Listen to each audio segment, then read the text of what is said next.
Okay. Process costing. Process costing just which costs are maintained by different process. A product is completed by process. Say for example, in a manufacturing company, you want to make a t-shirt. So one stage make the body of t-shirt, another stage try to make the syllab and other part. Okay, but every stage try to maintain a costing. Okay, this is the process costing, very fundamental and basic concept of process costing. But there are some definition, among them two definition I try to highlight here. At first, process costing is a method of costing that refers to costing of distinct process involved. Distinct process means সংশ্লিষ্ট যে process, অর্থাৎ একটা product তৈরি করার ক্ষেত্রে যে বিভিন্ন stage বা বিভিন্ন লেভেল প্রয়োজন হয়, ওই লেভেলে এক একটা লেভেলে এক এক ধরনের প্রসেস করা হয়। ওই প্রসেস করার ক্ষেত্রে যে কস্ট গুলি হয়, ওইগুলি মেনটেন করাকে বলা হয় process costing ultimately. while converting the raw materials into finished product, র মেটেরিয়াল থেকে ফিনিশ প্রোডাক্টে রূপান্তর করা হয়, এবং এই রূপান্তর করার ক্ষেত্রে বিভিন্ন স্টেজে বা বিভিন্ন লেভেলে বিভিন্ন প্রসেস করার প্রয়োজন হয়। According to ICMA, process costing as that form of operation costing where standardized goods are proceed, যেখানে একটা কাঙ্ক্ষিত মানের প্রোডাক্ট প্রসেস করা হয় বিভিন্ন অপারেটিং এর মাধ্যমে, এটাকে বলা হয় process costing. Another definition of process costing according to Kohler, a method of cost whereby costs are charged to process or operation and average over unit produce, অর্থাৎ কোন ইউনিট, কোন প্রোডাক্টের ইউনিট প্রডিউস করার ক্ষেত্রে যে অপারেশন গুলো করা হয় বা যে চার্জ গুলো করা হয়, সেটা বিভিন্ন স্তরে হতে পারে, বিভিন্ন লেভেলে হতে পারে, তাকে বলা হয় প্রসেস কস্টিং। ঠিক আছে। Process costing, there are different type of process costing. Okay, but now I am going to internal process. Internal process is one of them. Internal process means internally a product are produced within a different stage, different level. That is the internal process. And internal process costing, when we try to maintain a profit, the profit is called internal process. অর্থাৎ internal ভাবে যে product গুলো produce করা হয়, সেখানে নির্দিষ্ট খরচ থাকে, সেই খরচগুলোকে আমরা আইডেন্টিফাই করি। তারপরে প্রোডাক্টটা আমরা যদি বিক্রয় করি, বিক্রয় করার ক্ষেত্রে যে প্রফিটটা হয়, সেই প্রফিটটাকে ইন্টারনাল প্রসেস বলা হয়। ঠিক আছে, very simple the definition, but there are two category to identify the internal process. At first, cost plus profit method. Cost plus profit method. Under this method, output of one process is transferred to next process. Cost plus percentage of profit. অর্থাৎ বলা হয়েছে যখন একটা process থেকে যখন আরেকটা প্রসেসে transfer করা হয়, তো সেখানে একটা নির্দিষ্ট খরচ সাথে প্রফিটটা যোগ করে আমরা ট্রান্সফার করি। ঠিক আছে, এই মেথডকে বলা হয় cost plus profit method. Here are formula: transfer price is equal to total production cost plus profit. ওকে, যখন প্রফিটটা দেওয়া থাকে না, তখন ট্রান্সফার প্রাইসটা দেওয়া থাকে, তখন আমরা প্রফিটটা কিভাবে বের করি? Transfer price minus total production cost. Okay, and second, market price method. Market price মেথডে কিভাবে প্রফিটটা বের করা হয়? Under this method, output of one process is transferred to next process at the market value, অর্থাৎ মার্কেট ভ্যালু। মার্কেট ভ্যালু সেখানে bidding করা হয়, বা মার্কেটে যে ভ্যালুটা চলমান থাকে সেই ভ্যালুটাকে সেট করা হয়। তারপরে কস্টের সাথে প্রফিট যোগ করে ওই মার্কেট ভ্যালুটা বের করা হয়। অনেক সময় প্রফিট দেওয়া থাকে না, সেই সময় মার্কেট ভ্যালুটা দেওয়া থাকে। সেক্ষেত্রে আমরা প্রফিটটা কিভাবে বের করি? Market value minus total production cost. Okay, so internal প্রসেসে প্রফিট নির্ণয় করার দুইটি মেথড আছে, একটি হলো কস্ট প্লাস প্রফিট মেথড, আর একটি হলো market price method. Okay, two types of internal process profit I try to highlight here. Okay, very shortly and very simply. Now I am going to another slide. Types of process costing. There are three types of process costing. Sorry, four type of process costing. Not three type, four types. Weighted average costing method, standard costing method, first in, first out method, last in, first out method. Okay. Basically, here we try to solve the mathematical problem weighted average costing method. Okay. In process costing method, weighted average costing method is very important.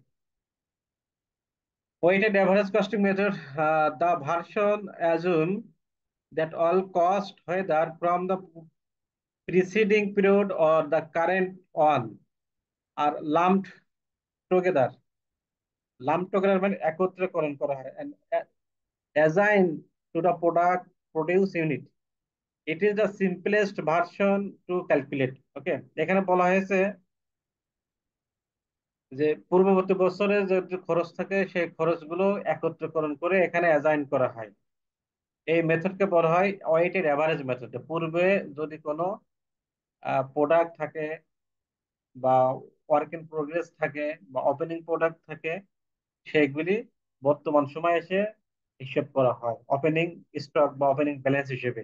এই মেথডকে বলা হয় weighted average method. Standard মেথডটা কি? This version is based on the standard cost.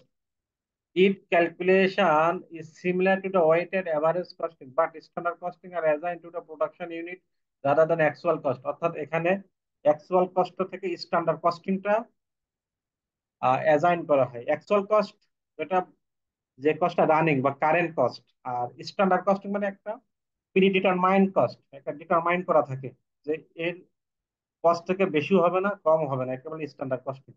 তো standard costing মেথডে যে ম্যাথটা solution করা হয় বা স্ট্যান্ডার্ড মেথডটা মেনটেন করে যে কস্টিংটা করা হয় তাকে বলা হয় স্ট্যান্ডার্ড কস্টিং মেথড। ঠিক আছে। আর ফিফো আর লিফো মেথড সাধারণত ফার্স্ট ইন ফার্স্ট আউট, যে প্রোডাক্টটা প্রথমে আসে এটা প্রথমে কস্টিং করা হয়।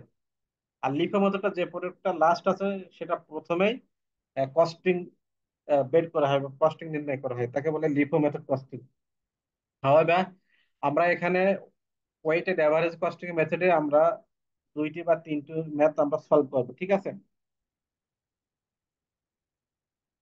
স্ট্যান্ডার্ড ওয়েটেড অ্যাভারেজ মেথডটা কি, যে যদি পূর্ববর্তী বছরে কোনো ইউনিট বা কোনো কস্ট থাকে, সেই কস্টকে আমরা ওপেনিং স্টক বা ওপেনিং ওয়ার্ক ইন প্রোগ্রেস হিসেবে ধরে নিয়ে আমরা ক্যালকুলেশন করবো। এতটুকু মূলত পার্থক্য।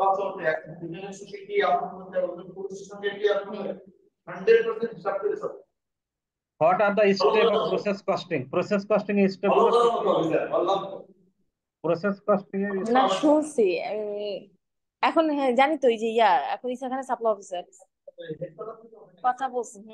বাজেট ছিল স্যার আপনার এখান থেকে মিউট করে দেন একটু। Step of process costing. Process costing এর সাধারণত চারটি স্টেপ আছে। Summarize the flow of physical unit of output. একটা ফিজিক্যাল ইউনিট বা ফিজিক্যাল প্রোডাক্টের ইনপুটটা নির্ণয় করা হয়। Computer item of equivalent unit. Equivalent unit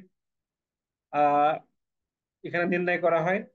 summarise the total cost of account. Total কস্টটা এখানে নির্ণয় করা হয় ফর ইকুইভ্যালেন্ট ইউনিটের জন্য। Assign the total cost to unit completed and to units ending work in process inventory. অর্থাৎ এখানে যদি কোনো এন্ডিং ওয়ার্ক ইন প্রোগ্রেস থাকে তাহলে সেই এন্ডিং ওয়ার্ক ইন প্রসেসের ইউনিটের কস্ট নির্ণয় করা হয়। এই চারটি স্টেজে প্রসেস কস্টিংটা আমরা দেখিয়ে থাকি সাধারণত। ঠিক আছে। যাই হোক, আমরা এখানে ইকুইভ্যালেন্ট ইউনিটটা কি বা ইকুইভ্যালেন্ট প্রোডাকশনটা কি আমরা পরবর্তীতে ম্যাথমেটিক্যাল সলিউশন করার ক্ষেত্রে আমরা এই সম্পর্কে বিস্তারিত প্র্যাকটিক্যালি জানার চেষ্টা করবো। ঠিক আছে। another very important, the normal loss, spoilage and loss and spoilage, এই বিষয়গুলো আমাদের ম্যাথমেটিক্সে আসবে। যে তারপরে স্ক্র্যাপ ভ্যালুটা কি, সর্বশেষ যে ভ্যালুটা থাকে, রেসিডুয়াল ভ্যালু বা এন্ডিং ভ্যালু। এন্ডিং ভ্যালু বা রেসিডুয়াল ভ্যালুকে বলা হয় স্ক্র্যাপ ভ্যালু, ভগ্নাশেষ মূল্য যেটাকে বলা হয়। স্পয়েলেজটা কি, fully or partly completed that do not meet the specification required by the customer, অর্থাৎ সম্পূর্ণভাবে বা আংশিকভাবে সম্পূর্ণ হয়েছে, যেটা এখনো মিট আপ করা হয় নাই। Do not meet the specification required by customer, কাস্টমারদের সম্মুখে এখনো নেওয়া হয় নাই, ঠিক আছে। এটাকে বলা হয় স্পয়েলেজ, অর্থাৎ কাস্টমাররা এটা আহ সাধারণত ক্রয় করে না, এই এই জাতীয় প্রোডাক্ট থাকে, তারা রিটার্ন দেওয়ার চেষ্টা করে, স্পয়েলেজ থাকে, ঠিক আছে। স্পয়েলেজের ভিতরে দুটা জিনিস থাকে, একটি আছে নর্মাল লস আর একটা আছে অ্যাবনর্মাল লস। নর্মাল লসটা কি, নর্মাল লসটাকে ইনহেরেন্ট, আনকন্ট্রোলেবল আর আনঅ্যাভয়েডেবল, অর্থাৎ ইনহেরেন্ট। নর্মাল লসটাকে বলা হয় ইনহেরেন্ট লস। ইনহেরেন্ট লসটা কোনগুলি, যেগুলি নর্মালি ঘটে থাকে, এটাকে কখনো পরিহার করা যায় না। যেমন মনে করেন যে সাগরে যদি জাহাজ চলাচল করে, জাহাজটা ডুবতে পারে, এটা আমরা ইচ্ছা করলে পরিহার করতে পারি না। আমরা যদি বলি কখনো জাহাজটা ডুববে না, এটা ভুল, ঠিক আছে। এগুলোকে বলা হয় নর্মাল লস। যেমন মানুষ অ্যাক্সিডেন্ট করতে পারে, মানুষ মারা যেতে পারে, এগুলো নর্মাল, এগুলো পরিহার করা যায় না, ঠিক আছে। এগুলিকে বলা হয় যে নর্মাল লস। যেমন মেশিন নষ্ট হতে পারে, প্রোডাক্ট নষ্ট হতে পারে, এগুলিকে বলে নর্মাল লস। আর অ্যাবনর্মাল লসটা কি, নট ইনহেরেন্ট। অ্যাবনর্মাল লসটা সহজাত নয়। সহজাত মিনস এখানে মানুষ যেটা প্রত্যাশা করে না কিন্তু আকস্মিক ভাবে ঘটে যায়। যেমন আগুন ধরে গেল, মানুষ কিন্তু প্রত্যাশা করে না যে আমার এই ফ্যাক্টরিতে বা কারখানাতে আগুন লাগুক, ঠিক আছে, বা আগুন লেগে যাক। হ্যাঁ, এটা মানুষ প্রত্যাশা করে না। এই জন্য এইগুলোকে বলা হয় অ্যাবনর্মাল লস। হ্যাঁ, calculation of abnormal loss, abnormal লসটা ক্যালকুলেশন করা হয় কিভাবে, total loss minus normal loss. Total loss আগে আমাদের আইডেন্টিফাই করতে হবে, তারপর নর্মাল লসটা মাইনাস করলে আমরা অ্যাবনর্মাল লস আমরা পাই, ঠিক আছে। তো এই লস সম্পর্কে আমাদের মানে জানার চেষ্টা করতে হবে খুব ভালোভাবে। যেমন abnormal loss, normal loss, abnormal gain, এগুলি সাধারণত আমাদের ম্যাথমেটিক্স সলিউশন করার সময় আমাদের বিবেচনা করতে হবে। এখানে একটি অঙ্ক দেওয়া আছে, ইন্টার প্রসেসের একটা ম্যাথ এখানে দেওয়া আছে। এই ম্যাথটা আমরা লাস্ট ক্লাসে আমরা সলভ করার চেষ্টা করবো যদি সময় থাকে। যদি সময় না থাকে তাহলে এটা আমরা সলভ করব না। তো আমরা আজকে অন্য একটি ম্যাথ সলভ করবো যেটা মোস্ট ইম্পর্টেন্ট। সেই ম্যাথ গুলো আমরা আগে সলভ করার চেষ্টা করবো, ঠিক আছে। ওকে, ম্যাথটা সলিউশন করার আগে আমাদের ইকুইভ্যালেন্ট ইউনিট অফ প্রোডাকশনটা জানতে হবে। ইকুইভ্যালেন্ট প্রোডাকশনটা কি, এখানে বলা হয়েছে equivalent unit of production is the method used in manufacturing to the express partially completed unit work in process in term of fully completed unit, অর্থাৎ মনে করেন এ বি সি তিনটা স্টেজ আছে, একটা প্রোডাক্ট তৈরি করার ক্ষেত্রে তিনটা স্টেজ আছে, এ বি সি, এই তিনটা স্টেজ। তো এখানে মনে করেন এ স্টেজ 30% কমপ্লিট করেছে, বি স্টেজ 40% কমপ্লিট করেছে, সি স্টেজ 50% কমপ্লিট করেছে, ঠিক আছে। তো এখানে কোন ডিপার্টমেন্ট কতটুকু কমপ্লিট করেছে এটা নির্ণয় করাকে বলা হয় ইকুইভ্যালেন্ট। ইকুইভ্যালেন্টটা কেন বলা হয়েছে সমতুল্য, যখন 30%, 40%, 50% আমরা যখন আইডেন্টিফাই করি, তাই দেখেন সবাইকে সবাইকে কিন্তু আহ 100 দ্বারা কনসিডার করা হয়, 100 দ্বারা কনসিডার করা হয়। যেমন আমি একটি উদাহরণ দিই, যেমন এ এ আছে 30%, ঠিক আছে, বি আছে 50%, সি আছে 70%, ঠিক আছে। আমরা পার্সেন্ট এখানে একটু দেওয়ার চেষ্টা করি, পার্সেন্ট, পার্সেন্ট, এই যে এখন যদি আপনারা মনে করেন দেয়ার আর টোটাল ইউনিট আছে, দেয়ার আর টোটাল 10,000 ইউনিট, তাই না? তাহলে আপনারা যখন এ এ বের করবেন, বি বের করবেন, সি বের করবেন, তখন আপনারা এভাবে করবেন না? যেমন 30/100, ঠিক আছে? যখন আপনারা বি বের করবেন, যখন আপনি যখন আপনি বি কে বের করার চেষ্টা করবেন, তখন আপনি 50 দ্বারা গুণ আর ডিভাইডেড করতে হবে 100 দ্বারা, ঠিক আছে? যখন আমরা সি কে বের করবেন, যখন আপনি সি কে বের করবেন, 10,000 ইন্টু 70/100। দেখেন, এখানে দেখুন প্রত্যেকটাকে 100 দ্বারা ভাগ দেওয়া হয়েছে, ঠিক আছে? এই যে প্রত্যেকের সেম ফিগার দ্বারা কনসিডার করা হয়েছে, এই জন্য একে বলা ইকুইভ্যালেন্ট। অর্থাৎ 100 ভাগের জন্য 100 ভাগের ভিতরে 70 ভাগ বিতে আছে, 100, 100-এর ভিতরে 50 ভাগ, আর এতে আছে 100-এর ভিতরে 30 ভাগ। তার মানে প্রত্যেকটাকে 100 দ্বারা আমরা ডিভাইডেড করছি, এই জন্য একে বলা হয় যে ইকুইভ্যালেন্ট, ঠিক আছে? একে বলা ইকুইভ্যালেন্ট। কি এখন কি বুঝতে পারছেন ক্লিয়ার যে ইকুইভ্যালেন্ট ইউনিট অফ প্রোডাকশন কাকে বলে? Please anyone, G sir. Equivalent বলেন তো দেখি। এই আয়শা বলেন তো, ইকুইভ্যালেন্ট প্রোডাকশন কাকে বলে? আছেন আমাদের সাথে? আছেন আয়শা? স্যার প্রত্যেককে 100 দিয়ে ভাগ করতে হয়। প্রত্যেকের সমমূল্য হ্যাঁ, দিয়ে সমান। ভাগ দেওয়া সমান। হয়, এই জন্য ইকুইভ্যালেন্ট। ইকুইভ্যালেন্টের বাংলা হতো সম। সমান। ইকুইভ্যালেন্টের মূল্য হচ্ছে সম, ঠিক আছে? এই জন্য একে ইকুইভ্যালেন্ট অফ প্রোডাকশন ইউনিট বলা হয়। যদি আপনারা এটা লিখতে যদি ভালো না পারেন, তাহলে আপনারা এক্সাম্পল দিবেন, ঠিক আছে? এক্সাম্পল দিলে আমি বুঝে নেবো আপনারা ক্লিয়ারলি এই বিষয়টা বুঝতে পেরেছেন, ঠিক আছে? ইকুইভ্যালেন্ট প্রোডাকশন অফ ইউনিটটা কি, এটা অবশ্যই আসবে থিওরি আকারে, 2 মার্কস। আচ্ছা, প্রসেস কস্টিং আমরা স্যাম্পলটা আমরা দেখবো, ঠিক আছে? প্রসেস কস্টিং এর স্যাম্পলটাকে, এই স্যাম্পলটা মনে রাখতে হবে। দেখেন, এখানে আপনি ধরে নিতে পারেন left hand side debit, right hand side credit, ঠিক আছে? এটা আপনার নিজে বোঝার সুবিধার্থে আপনি মনে এটা ধরে নিতে পারেন। পার্টিকুলার্স ওপেনিং স্টক যদি থাকে left hand side, purchase materials left hand side, production overhead left hand side, direct wages left hand side, abnormal gain যদি থাকে লেফট হ্যান্ড সাইড, ঠিক আছে? আচ্ছা, ক্লোজিং স্টক যদি থাকে আর right side, right hand side, normal loss abnormal loss right hand side, completed output, right hand side, transfer output right hand side. এই কয়েকটি জিনিস আপনাদের মাথায় রাখতে হবে। যদি কোনো প্রোডাক্ট যদি ফিনিশ হয়ে যায় বা কমপ্লিট প্রোডাকশন প্রডিউস হয়ে যায়, তখন ডান পাশে দিতে হবে। তারপরে লস থাকলে ডান পাশে দিতে হবে, অ্যাবনর্মাল এবং নর্মাল লস। আর ক্লোজিং স্টককে ডান পাশে দিতে হবে, যেটা আপনারা ক্রেডিট মনে করে রাখতে পারেন যদি মনে না থাকে। আর বাম পাশে বা ডেবিট পাশে কোনগুলো দিতে হবে? Opening stock, purchase, production overhead, direct wages, abnormal gain. এইগুলি আপনাদের বাম পাশে দিতে হবে। তো এই জিনিস, এই ইকুয়েশনটা যদি আপনার মনে না থাকে, তাহলে আপনি অঙ্ক সলভ করতে পারবেন না, ঠিক আছে? এটা আপনি মুখস্থ করবেন। আপনাকে জাস্ট ছবি তুলে নেন, ছবি তুলে মুখস্থ করেন, ঠিক আছে? আমরা এখন ম্যাথমেটিক্যাল ক্যালকুলেশন আসবো। দেখেন, এই ম্যাথটি আমরা সলিউশন করবো, ঠিক আছে?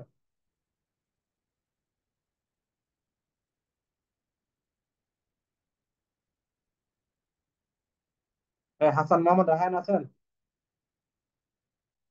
হাসান মোহাম্মদ রায়হান? নাই। ওকে, আমি ম্যাথটি পড়ি। ABC Company Limited is specialized in the manufacturing of the microchip for aircraft। তারা এয়ারক্রাফটের মাইক্রোচিপস উৎপাদন করে। ডাইরেক্ট ম্যাটেরিয়াল আর added evenly production process and conversion cost. অর্থাৎ এখানে কস্টটা রূপান্তরিত করা হয়, র ম্যাটেরিয়াল থেকে ফিনিশ প্রোডাক্ট পর্যন্ত রূপান্তর করা হয়। আর added evenly during the process, the goods are inspected when the process is 80% completed। বলা হয়েছে যখন কোনো প্রোডাক্টটা 80% কমপ্লিট হয়, তখন সেটা ইন্সপেক্টেড করা হয়, অর্থাৎ পরিদর্শন করা হয়। 80% কমপ্লিট যদি হয় তাহলে এটা পরিদর্শন করা হয় বা সেখানে পরীক্ষা নিরীক্ষা করে দেখা হয়। Normally the spoilage unit are 15% on goods unit transfer out, অর্থাৎ যে প্রোডাক্টটা ট্রান্সফার করা হয় তার উপরে 15% স্পয়েলেজ ইউনিট ধরতে হবে, স্পয়েলেজ।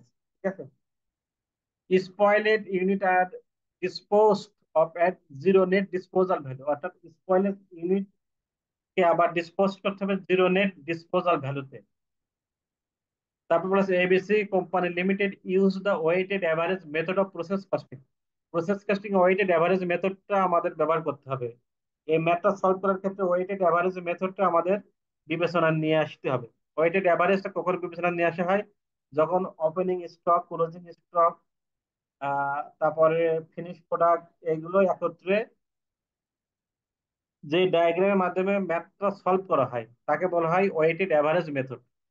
যদি এখানে ফিফো লিফো মেথডে সলভ করা হতো তাহলে এখানে ওপেনিং স্টক, ক্লোজিং স্টকটা বিবেচনা করার হতো না। ঠিক আছে, তো এইটা ছিল আমাদের বেসিক ডিফারেন্স ওয়েটেড অ্যাভারেজ মেথডের সাথে অন্যান্য যে ফিফো এবং লিফো মেথডের যে পার্থক্য। ঠিক আছে, তারপর এখানে একটা চার্ট দেওয়া আছে, চার্টের ভিতরে কিছু ইনফরমেশন দেওয়া আছে, যেমন ওয়ার্ক ইন প্রসেস 1 জানুয়ারি 2011।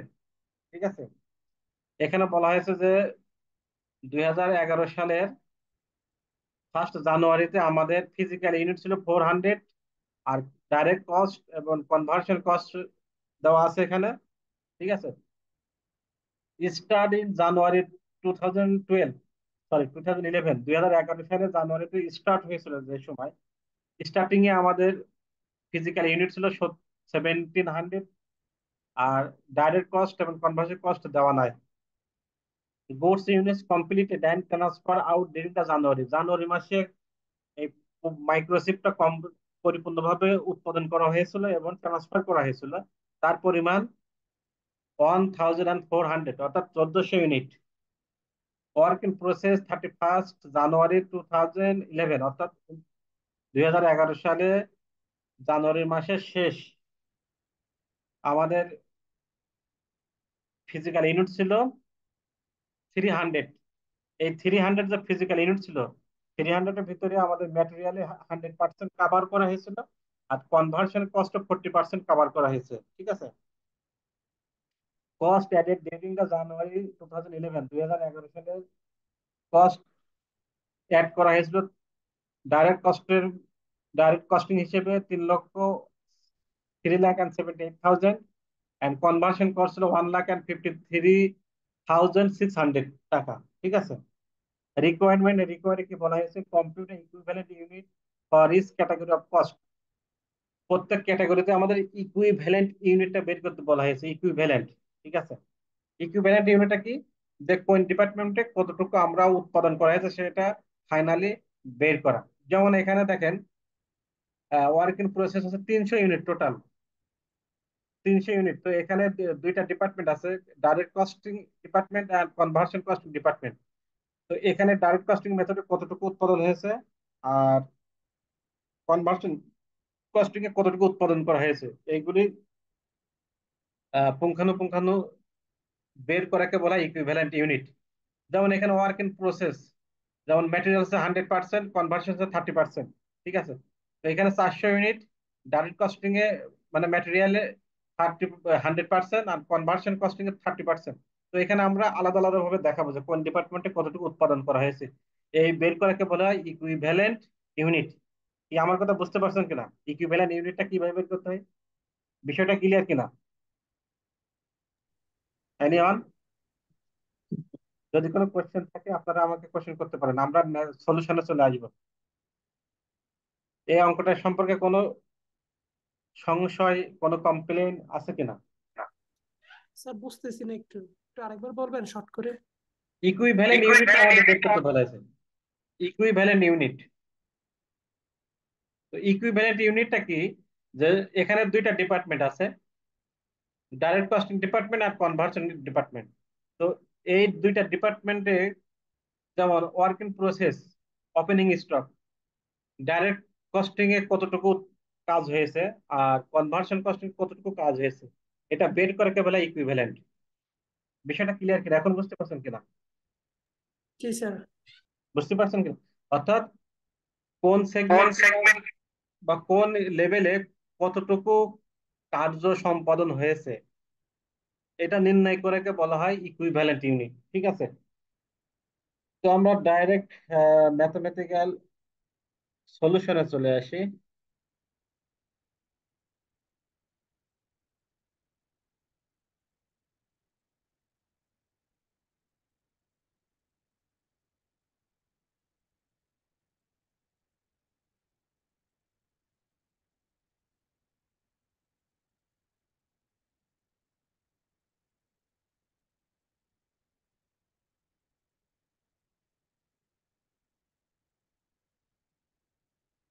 এই যে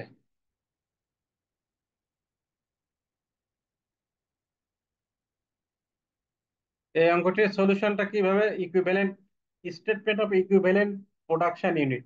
ঠিক আছে,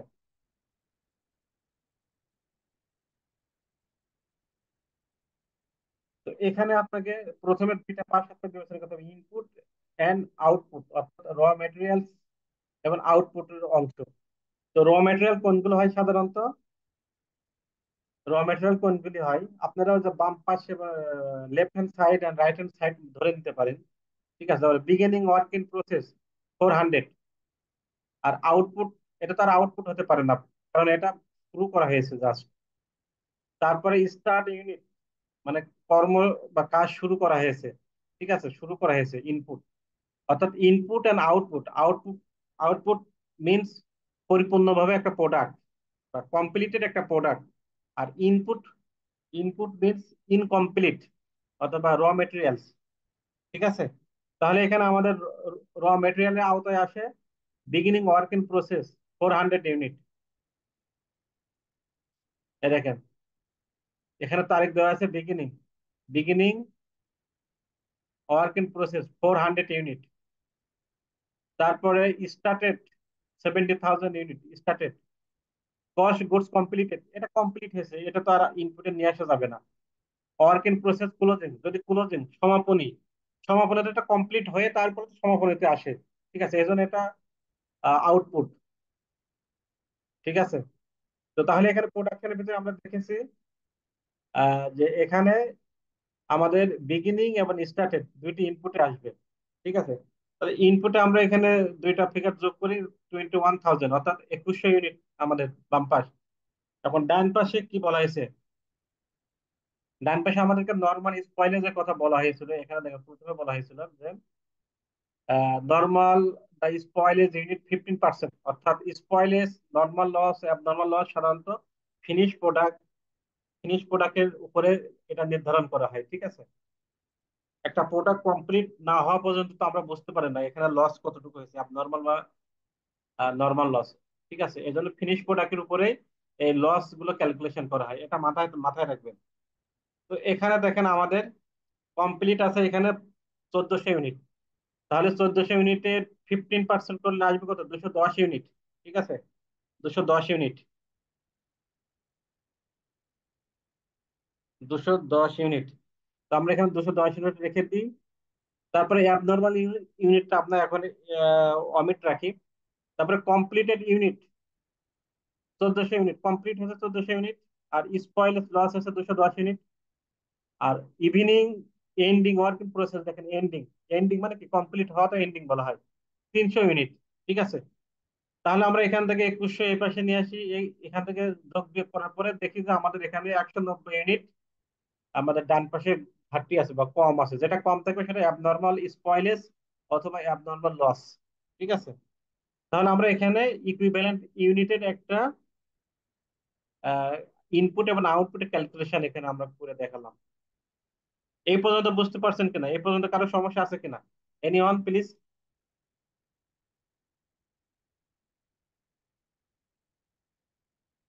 কোনো সমস্যা আছে কিনা এই পর্যন্ত কারোর?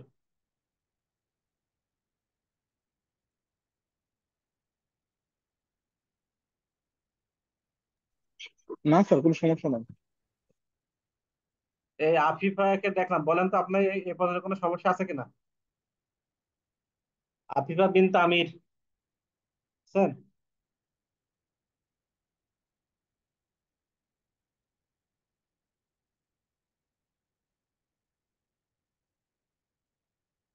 ইশতিয়াক ফেরদৌস,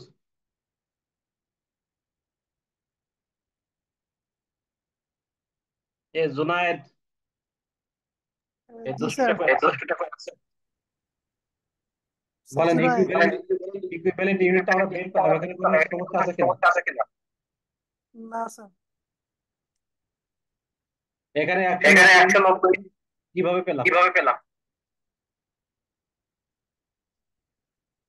স্যার অ্যাবনর্মাল স্পানিং। হ্যাঁ, এটা কিভাবে বের করেছি?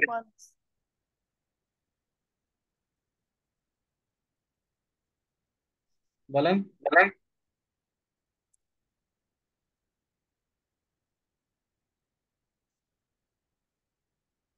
এই দেখেন, বলতে পারছে না, আবার বলছে যে বুঝেছি। এখানে যে 190 ইউনিট, এটা আমরা কি অ্যাবনর্মাল স্পয়েলেসটা কিভাবে বের করেছি?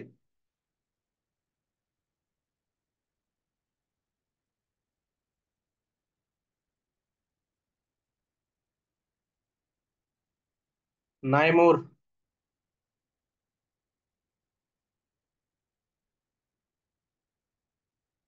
হ্যালো হ্যালো স্যার, শুনতেছি আমি। বলেন 190 মাত্রই ইউনিট জয়েন আমরা করছি স্যার, কিভাবে বের ঘুম থেকে করেছি? উঠে। এখানে 190, আর আমি জয়েনই 100, করছি মাত্র স্যার। হ্যাঁ, 190 কিভাবে পেয়েছি আমরা এখানে? বলেন, পারবেন বলতে?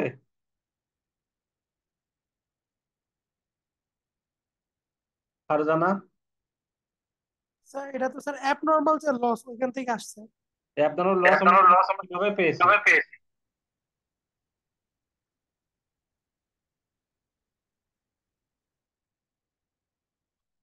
বোঝেন না, তাই না?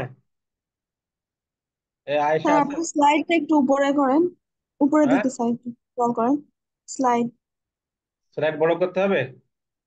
উপরের দিকে দেখবো, স্লাইড স্ক্রল করেন উপরের দিকে। এখন হয়েছে স্যার উপরের নিচে দিকে? না উপরে? হ্যাঁ, স্যার উপরের দিকে দেখবো একটু। জি, দাঁড়ান স্যার।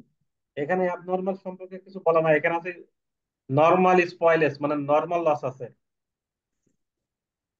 স্যার স্পয়েলার্স এখানে 15% আর নর্মাল 50%, 210 ইউনিট আমরা দিয়েছি। জি এখানে কত হয়েছে? 190। Sir normal 50।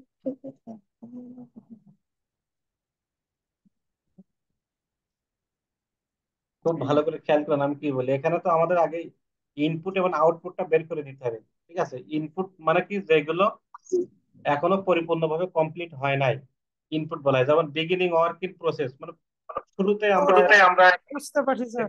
কাঁচামালটা নিয়ে এসেছি। স্যার নর্মাল যে লস আছে ওইটা ব্যতীত বাকি যেটা আছে ওটা হচ্ছে অ্যাবনর্মাল লস।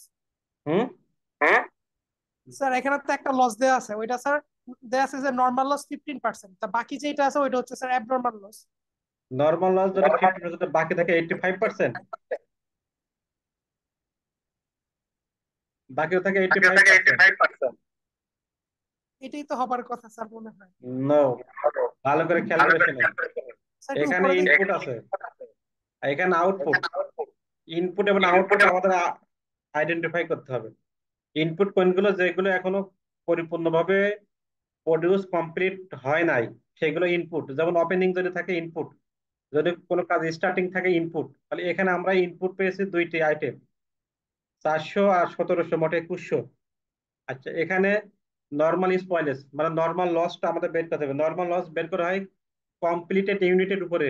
তো কমপ্লিটেড ইউনিট আছে এখানে 1400, 1400 উপরে 15% করলে আসে 210। ঠিক আছে, 210। অ্যাবনর্মাল লসটা আমরা এখন রেখে দিই, এখন আমরা জানি না। কমপ্লিটেড ইউনিট আছে 1400, আর এন্ডিং ইউনিট মানে কি, এটা একটা আউটপুট। তো কারণ যে ইউনিট গুলো সর্বশেষে থাকে ওইগুলো তো আউটপুট। আউটপুট হওয়ার পরে তো এন্ডিং থাকে। তাহলে এন্ডিং আছে 300 ইউনিট। তো এখানে আমরা বাম পাশে 2100 ইউনিট, আর ডান পাশে আমাদের কত হবে, যে 210, 1400, 300 যোগ করে 2100 সাথে মাইনাস করলে আমাদের হয় 190 ইউনিট। এই 190 ইউনিটকে আমরা তখন বলি অ্যাবনর্মাল স্পয়েলেস। বিষয়টা ক্লিয়ার কিনা? আহ, জি স্যার। Clear everybody? জি স্যার। আচ্ছা, দেখে Hasan Mahmud Raihan,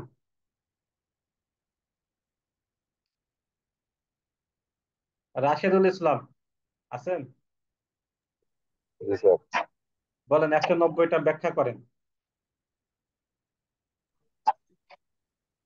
sir input base আমার টোটাল হচ্ছে 2100, 400 হচ্ছে ওয়ার্কিং কোর্সের স্টার্টিং, আর তারপর 1700 টোটাল মিলে হচ্ছে 2100। আর আপনার আউটপুটে স্যার নর্মাল যেটা আছে 15%, 200, আর কমপ্লিট ইউনিট 1400, প্রিন্টিং আছে 300, মাইনাস পার্ট থাকে 200, 100, টোটাল ওকে মিলে 2000। টাকাই তো। ওকে, আমরা ইনপুট এবং আউটপুটটা বের করে নিয়েছি। এখন আমাদের ইকুইভ্যালেন্ট প্রোডাকশন ইউনিটটা আমাদের দিতে হবে। আমাদের এখানে ডিপার্টমেন্ট আছে দুইটি, একটা আছে ম্যাটেরিয়াল ডিপার্টমেন্ট, মানে ডাইরেক্ট কস্টিং ডিপার্টমেন্ট, আর একটা কনভার্সন ডিপার্টমেন্ট, মানে যেখানে কনভার্ট করা হয়, যেমন মজুরি টজুরি, এই এই যাবতীয় যা কিছু থাকে। তো এখানে আমাদের এই আউটপুটের উপরে নির্ভর করে আমাদের এখানে ইকুইভ্যালেন্ট করতে হবে। তো এখানে দেখেন স্পয়েলেস নর্মাল, নর্মাল স্পয়েলেস 210 আছে। তো এখানে প্রত্যেকটা ডিপার্টমেন্টে 100%, কারণ এখানে স্পেসিফিক ভাবে কিছু বলা নাই, এজন্য প্রত্যেক ডিপার্টমেন্টে সমভাবে কাজ করেছে। অ্যাবনর্মাল স্পয়েলেসটা আমাদের সমভাবে কর্ম সম্পাদন হয়েছে, এখানে স্পেসিফিক ভাবে কিছু বলা নাই এই জন্য। কমপ্লিটেড ইউনিট, এখানে স্পেসিফিক ভাবে কিছু বলা নাই এই জন্য সবাই 100% এখানে কাজ করেছে এই জন্য সবাই 100। এন্ডিং ওয়ার্ক ইন প্রসেস, এখানে বলা হয়েছে যে ম্যাটেরিয়াল ডিপার্টমেন্টে 100%, তাহলে 300 300 হয়। আর কনভার্সনের ভিতরে আছে 40%, তাহলে 300 কে 40% করলে হয় 120। ঠিক আছে, এখন আপনারা দেখেন ম্যাটেরিয়াল ডিপার্টমেন্টে টোটাল যোগ করেন 2100 ইউনিট, কনভার্সন কস্টিং এ টোটাল যোগ করলে হবে 1920 ইউনিট, তাহলে কনভার্সনে কাজ করা হয়েছে 1920 ইউনিটে। স্যার ওইখানে কনভার্সন কস্টে ওইটা 40% কেন হচ্ছে? ওটা 40% কেন? 40% দেওয়া আছে তো, এই যে এখানে ওয়ার্ক ইন প্রসেস 31 জানুয়ারি 20। আচ্ছা স্যার, বুঝতে পারছি। জি, ঠিক আছে, এখানে দেওয়া আছে। হ্যাঁ স্যার। ওকে, এই জন্য এখানে ওকে। তাহলে আমরা ইকুইভ্যালেন্ট প্রোডাকশন ইউনিটটা বের করেছি। এখন ইকুইভ্যালেন্ট সম্পর্কে কারো কোনো সমস্যা আছে কিনা? সমস্যা নাই। আচ্ছা, তারপরে আমাদের 2 নম্বর রিকোয়ারমেন্টে বলা হয়েছে calculate the cost per equivalent unit. Equivalent unit per equivalent ইউনিটে কস্টটা কত বের করতে হবে, and assigning the cost of appropriate head, অর্থাৎ আমাদের পার ইউনিট কস্ট কতটুকু হয়েছে এটা আমাদের বের করতে হবে। যেমন ম্যাটেরিয়ালে আছে 2100 ইউনিট, 2100 ইউনিট যদি ম্যাটেরিয়াল ডিপার্টমেন্টের খরচ কত হয়েছে এটা আগে বের করতে হবে, তারপরে 2100 দ্বারা ভাগ দিলে ম্যাটেরিয়ালে ডিপার্টমেন্টের পার ইউনিট আমরা বের করতে পারবো। তারপরে কনভার্সনে আমাদের আছে 1920 ইউনিট, এখানে কনভার্সন ডিপার্টমেন্টের টোটাল কস্ট আমাদের বের করতে হবে, তারপরে 1920 দ্বারা ভাগ দিলে পার ইউনিটটা আমরা বের করতে পারবো। ঠিক আছে, তো আমরা এখানে দেখি টোটাল কস্টটাকে বের করি। দেখেন particular total cost material department আর কনভার্সন ডিপার্টমেন্ট। ঠিক আছে, ওপেনিং ওয়ার্ক ইন প্রসেস, এখানে কনভার্সন ছিল 10,200 আর ম্যাটেরিয়ালে ছিল 64,000। ম্যাটেরিয়ালে ছিল 64,000, এই দেখেন এখানে দেওয়া আছে 64,000 10,200, টোটাল হবে 74,200। তারপরে দেখেন এখানে আর খরচ আর কি দেওয়া আছে, এখানে খরচ আর দেওয়া নেই, আর কি দেওয়া আছে কস্ট অ্যাডেড ডিউরিং জানুয়ারি। এই কস্ট অ্যাড করা আছে, ডাইরেক্ট ম্যাটেরিয়ালে আছে 3,00,000 78 হয়। আর 1,59,600 কনভার্সন ডিপার্টমেন্টে। আমরা এখানে নিয়ে আসি কনভার্সন ডিপার্টমেন্টের খরচ আর ডাইরেক্ট মেটেরিয়াল ডিপার্টমেন্টের খরচ, টোটাল হবে 5,37,600। ঠিক আছে, জি স্যার। তো এখন আমরা টোটাল যোগ করি। এই টোটাল যোগ করলাম 6,05,800, 5,800। আর এখানে ম্যাটেরিয়াল ডিপার্টমেন্টের দুইটা যোগ করি 4,42,000, আর কনভার্সন কস্ট আমরা দুইটা যোগ করে হবে 1,63,800। ঠিক আছে, কনভার্সনের ইউনিট ছিল 1920 আর ডাইরেক্ট ম্যাটেরিয়ালের ইউনিট ছিল 2100, 2100 আর 1900 এই দুইটা দ্বারা ভাগ দিলে আমাদের পার ইউনিট কস্ট আমরা পেয়ে যাবো। এখানে পার ইউনিট হচ্ছে 210 টাকা 47 পয়সা আর 85 টাকা 31 পয়সা। ঠিক আছে। তারপরে আপনারা টোটাল কস্ট আপনারা দেখে দিতে পারেন যে ম্যাটেরিয়াল ডিপার্টমেন্টের টোটাল কস্ট কত আর কনভার্সনের ডিপার্টমেন্টের টোটাল কস্ট কত। ঠিক আছে। ওখানে দেওয়া আছে যে মানে স্পেসিফিক ভাবে, যেমন কম্প্লিটেড এন্ড ট্রান্সফার ইউনিট আছে কত 1400 ইউনিট, 1400 ইউনিট আছে। ঠিক আছে। জি, 1400 কে 210 দ্বারা ভাগ দিতে হবে এবং 85 দ্বারা গুণ দিতে হবে, অর্থাৎ গুণ ম্যাটেরিয়াল দিতে হবে। ডিপার্টমেন্টে এবং কস্ট ডিপার্টমেন্টে গুণ দিবেন। টোটাল হবে এই টাকা এই টাকা। নর্মাল স্পয়েলেজ আছে কত 210 210, পার ইউনিট দ্বারা গুণ করে টোটালটা বের হবে cost.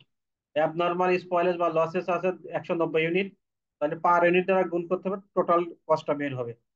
Work in process, ending work in process আছে 300, 300 ইউনিট, পার ইউনিট দ্বারা গুণ দিলে আমাদের টোটাল কস্টটা বের হবে। এইভাবে টোটাল কস্টটা বের করে আপনার যোগ দিবেন 6,05,800, এখানেও মিলে গেছে। ঠিক আছে। তাহলে মোটামুটি আমাদের